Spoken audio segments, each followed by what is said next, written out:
Hallelujah hallelujah. ખ્રિસ્ત ઈસુના નામમાં આપ સર્વને હું રમેશ ધરોત પ્રેમી સલામ પાઠવીએ છીએ. પિતા પરમેશ્વરનો પુષ્કળ આભાર કે તેમણે આપણા જીવનમાં આજે એક નવો દિવસ પૂરો પાડ્યો અને તેમના પવિત્ર વચનો પણ પૂરા પાડ્યા. એ સગળાને માટે વિશેષ અમારા નમ્ર પ્રયાસને તમે આવકારતા હો તો પ્લીઝ લાઈક કરો, સબસ્ક્રાઈબ કરો, પોતાના ગ્રુપ કે મિત્ર વર્તુળમાં શેર પણ કરો, જેથી કરીને પિતા પરમેશ્વરના નામનો પ્રસાર અને પ્રચાર થાય. આજના દિવસે આપણા માટે પ્રભુ પિતાના જે પવિત્ર વચનો છે એ તો લેવીયનું પુસ્તક અને તેનું 23મું અધ્યાય છે, જેનું આજે આપણે વાંચન કરવાના છીએ. પિતા પરમેશ્વર એ વાંચન વાંચવાને માટે અમારી સહાયતા મદદ કરે તથા શ્રોતાજનોને એ સમજવાની માટે પણ પિતા પરમેશ્વર તેમની સહાય મોકલી આપે. આજનું વચન આપણે વાંચન શરૂ કરીશું. લેવીયનું પુસ્તક અને તેનો 23મો અધ્યાય. અને યહોવાએ મૂસાને કહ્યું, ઇઝરાયેલી લોકોને એમ કહે કે યહોવાના જે મુકર્રર પર્વોએ પવિત્ર મેળાવડા કરવાની જાહેરાત તમારે કરવી તે મારા મુકર્રર પર્વો આ છે. 6 દિવસ કામ કરવું, પણ 7મે દિવસે પવિત્ર વિશ્રામનો સાબાત તથા પવિત્ર મેળાવડો છે. તમારે કંઈ પણ કામ ન કરવું. તમારા સર્વ રહેઠાણોમાં તે યહોવાનો સાબાત છે. યહોવાના મુકર્રર પર્વો એટલે પવિત્ર મેળાવડા કે જે વિશે ઠરાવેલા સમયે તમારે જાહેરાત કરવી તે આ છે. પહેલા માસમાં એટલે તે માસને 14મે દિવસે સાંજે યહોવાનું પાસ્કા પર્વ છે.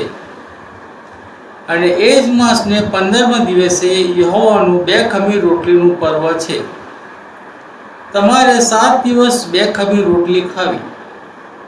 પહેલે દિવસે તમારે પવિત્ર મેળાવડો કરવો, તેમાં કોઈ સંસારી કામ ન કરવું, પણ 7 દિવસ તમારે યહોવાને હોમ યજ્ઞ ચડાવવો. 7મે દિવસે પવિત્ર મેળાવડો છે, તેમાં કંઈ કામકાજ કરવું નહીં. અને યહોવાએ મૂસાને કહ્યું, ઇઝરાયેલીઓને એમ કહે કે જે દેશ હું તમને આપવાનો છું તેમાં આવ્યા પછી તમે તેની ફસલ કાપો, ત્યારે તમારી ફસલના પ્રથમ ફળની પૂરી તમારે યાજક પાસે લાવવી, અને તે પૂરીની યહોવા આગળ આરતી ઉતારે. એ સારું કે એ તમારે માટે માન્ય થાય. સાબાતને બીજે દિવસે યાજક તેની આરતી ઉતારે, અને તે પૂરીની આરતી ઉતારો તે દિવસે પહેલા વર્ષના ખોડ ખાંપડ વગરના એક નર હરવાળનું તમારે યહોવાને દહનાર્પણ ચડાવવું. અને તેને માટે તેલમાં મોહેલા 2 દશાંશ એપાત મેદાના ખાદ્યાર્પણનો સુવાસિત હોમ યજ્ઞ યહોવાને ચડાવવો. અને તેની સાથે પાહીન દ્રાક્ષારસનું પેર્યાર્પણ કરવું. અને તમે તમારા ઈશ્વરની હજુરમાં એ અર્પણ રજૂ કરો. તે દિવસ સુધી નવા ધાન્યની રોટલી તથા પોં તથા લીલા કણસલા તમારે ખાવા નહીં. તમારી વંશ પરંપરા તમારા સર્વ રહેઠાણોમાં એ સદાનો વિધિ થાય. અને તે સાબાત પછીના બીજા દિવસથી એટલે જે દિવસે તમે આરત્યપણની પૂરી લાવો ત્યારથી માંડીને 7 સાબાત પૂરા થાય ત્યાં સુધી તમારે ગણવું. એટલે 7મા સાબાતના બીજા દિવસ સુધીના 50 દિવસ તમારે ગણવા. અને 50મે દિવસે તમારે યહોવાને નવું ખાદ્યાર્પણ ચડાવવું. તમારા મકાનોમાંથી 2 દશાંશ એપાતની આરતીની 2 રોટલી તમારે લાવવી.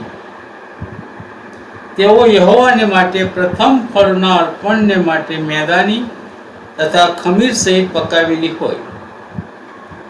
અને તે રોટલી સાથે પહેલા વર્ષના ખોડ ખાંપડ વગરના 7 હલવાન તથા 1 વાછરડો તથા 2 ઘેટા તમારે રજૂ કરવા. તેઓ તેમના ખાદ્યાર્પણ તથા પેર્યાર્પણ સહિત યહોવાને માટે દહનાર્પણ એટલે યહોવાને માટે સુવાસિત હોમ યજ્ઞ થાય. અને તમારે પાપાર્થાર્પણને માટે એક બકરો તથા શાંત્યપણ યજ્ઞને માટે 2 નર હલવાન ચડાવવા. અને યાજક પ્રથમ ફળની રોટલી સાથે તેમની તથા પેલા 2 હલવાની યહોવાની સમક્ષ આરતી ઉતારીને આરતપણ કરે. તેઓ યાજકને માટે યહોવાને અર્પિત થાય. અને એ જ દિવસે તમારે જાહેરાત કરવી, તમારે પવિત્ર મેળાવડો કરવો, તમારે કોઈ સંસારી કામ ન કરવું. તમારી વંશ પરંપરા તમારા સર્વ રહેઠાણોમાં એ સદાનું વિધિ છે.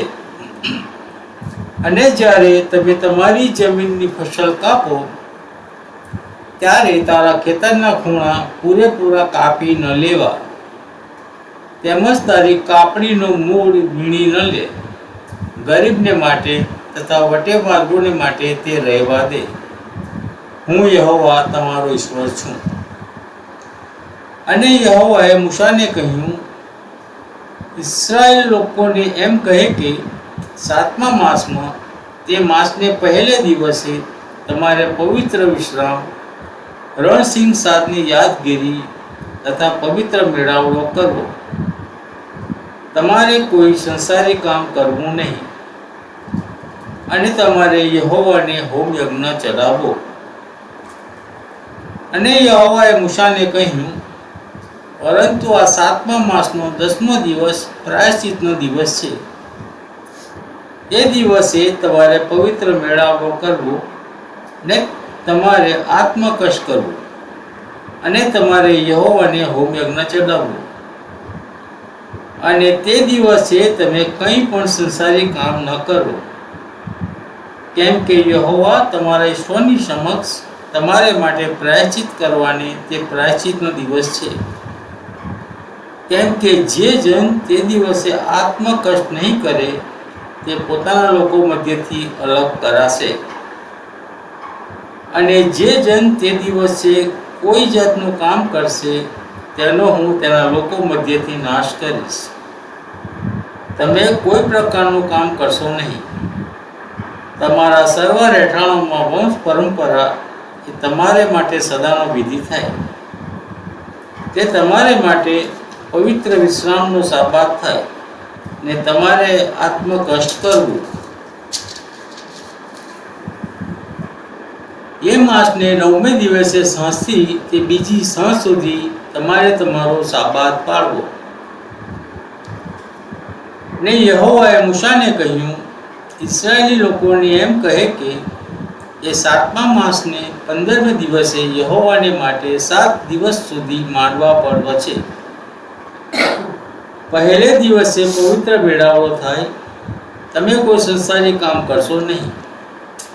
7 દિવસ સુધી તમારે યહોવાને હોમ યજ્ઞ ચડાવવો. 8મા દિવસે તમારે પવિત્ર મેળાવડો કરવો અને તમારે યહોવાને હોમ યજ્ઞ ચડાવવો. એ પર્વનો છેલ્લો દિવસ છે. તમારે કંઈ સંસારી કામ કરવું નહીં. એ યહોવાના મુકર્રર પર્વો છે. તેઓ વિશે તમારે એવી જાહેરાત કરવી કે તેઓ પવિત્ર મેળાવડા છે કે જેમાં તેઓ યહોવાને માટે હોમ યજ્ઞ એટલે દહનાર્પણ તથા ખાદ્યાર્પણ, યજ્ઞ તથા પેયાર્પણ પ્રત્યેકને માટે ઠરાવેલા દિવસે ચડાવે. યહોવાના સાબાથો ઉપરાંત તથા તમારા દાન ઉપરાંત તથા તમારી સર્વ માનતાઓ ઉપરાંત તથા તમારા સર્વ ઐચ્છિકાર્પણો જે તમે યહોવાને અર્પો છો એ ઉપરાંત એ છે. તેમ છતાં 7મા માસને 15મે દિવસે જમીનની ઉપજનો સંગ્રહ કરી રહ્યા પછી તમારે યહોવાને માટે 7 દિવસ સુધી પર્વ પાળવો. પહેલે દિવસે પવિત્ર વિશ્રામ થાય ને 8મે દિવસે પવિત્ર વિશ્રામ થાય. અને પહેલે દિવસે સુંદર વૃક્ષોના ફળ, ખજૂરીની ડાળીઓ તથા ઘટાદાર વૃક્ષોના પાંદડા તથા નાળાના વેલાઓ લઈને તમારે યહોવા તમારા ઈશ્વરની સમક્ષ 7 દિવસ સુધી ઉત્સવ કરવો. અને તમારે યહોવાનું પર્વ વર્ષમાં 7 દિવસ સુધી પાળવું. તે વંશ પરંપરા તમારે માટે હંમેશનો વિધિ છે. 7મા માસમાં તમારે તે પડવો પાડવો. તમારે 7 દિવસ માંડવાઓમાં રહેવું. ઇઝરાયલના સર્વ વતની માંડવામાં રહે. એ માટે તમારા વંશજો જાણે કે જ્યારે હું ઇઝરાયેલી લોકોને મિસ્ર દેશમાંથી કાઢી લાવ્યો ત્યારે મેં તેઓને માંડવાઓમાં વસાવ્યા. હું યહોવા તમારો ઈશ્વર છું. અને મૂસાએ ઇઝરાયેલી લોકોને યહોવાના મુકર્રર પર્વોનું વર્ણન કરી બતાવ્યું. પ્રભુ વાંચેલા વચનોને પુષ્કળ આશીર્વાદિત કરો. પવિત્ર પવિત્ર પવિત્ર સૈન્યોના દેવ યહોવા બાપ, તમારો આભાર માનીએ, તમે સ્તુતિ કરીએ છીએ કે આજના દિવસે તમે અમને અમારા જીવનનો એક નવો દિવસ આપ્યો. અમે સારા છીએ એટલા માટે નહીં, પણ પિતા પરમેશ્વર તમારી દયા ભલાઈ અને પ્રેમને લઈને અમને આ જીવન મળ્યું છે. ત્યારે પિતા પરમેશ્વર અમે અશુદ્ધોના માનવીઓ છીએ અને અમે તમારી સમક્ષ આવીએ છીએ અને તમારા ગુણગાન ગાઈએ છીએ. એ પણ તેના માટે કે પિતા પરમેશ્વર તમે અમારી પર દયા ભલાઈ કરી છે. આજના દિવસમાં આ વચનોને અમે વાંચ્યા છે. એ વચનોને પિતા અમે વાંચીને ભૂલી ન જઈએ, પણ એ વચનો અમે સમજીએ, અમારા જીવનમાં ઉતારીએ અને તમારા નિયમોને પાળવાને માટે અમે તૈયાર રહીએ. તેને માટે પિતા પરમેશ્વર તમે અમારી સમજ શક્તિ અને બુદ્ધિ વધારો, અમારી સહાયતા મદદ કરો બાપ.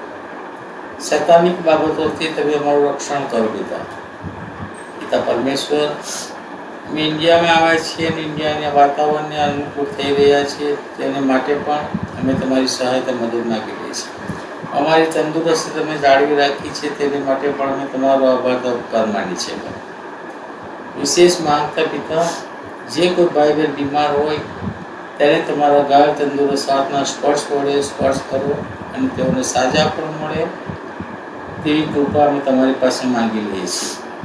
વિશેષ જે ઉષાબેન છે, જેઓ ઓસ્ટ્રેલિયાથી ઇન્ડિયા આવે છે અને તેમના શરીરની અંદર તપાસ કરતા પ્રભુ પિતા લંગ્સની જે કેન્સરની બીમારી પ્રકાશિત થઈ છે, ત્યારે પિતા પરમેશ્વર અમે તમને ખાસ વિનંતી કરીએ છીએ કે બહેનના શરીરને તમારો પવિત્ર ગાયેલ હાથનો સ્પર્શ થવા દો અને એ બહેનને સંપૂર્ણ સાજાપણું મળે એવી કૃપા તમે થવા દો.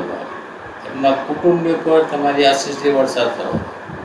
પ્રભુ પિતા, તમે વૈદોના વૈદ, હકીમોના હકીમ છો, ત્યારે પિતા પરમેશ્વર એ બહેનને માટે અમારી અરજો ગરજો વિનંતીઓ છે જે તમે માન્ય અને સ્વીકાર કરજો બાપ. ગરીબ અનાથ વિધવાઓની સહાયતા મદદ કરો બાપ. જે કુટુંબમાં મરણે પ્રવેશ કર્યો હોય કુટુંબને તમારી સમક્ષ લાવે છે, ત્યાં પિતા એ કુટુંબને તમારા આત્મિક દિલાસાથી ભરપૂર કરો અને સ્વજનના જવાથી જે કુટુંબમાં ખોટ પડી છે એ ખોટ સહન કરવાને માટે પણ તમે તેઓની સાથે પાસે રહો અને તેઓની સહાય મદદ કરો.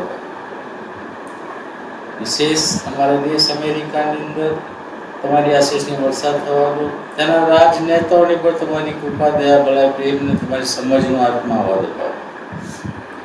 તેઓને તેઓની જવાબદારી અદા કરવાને માટે તમે શક્તિ સામર્થ્યને બળ પૂરા પાડો. ભારત દેશના રાજનેતાઓને પણ પૂર્ણતા એ જ વિનંતી તમે સાંભળો તેનો સ્વીકાર કરો.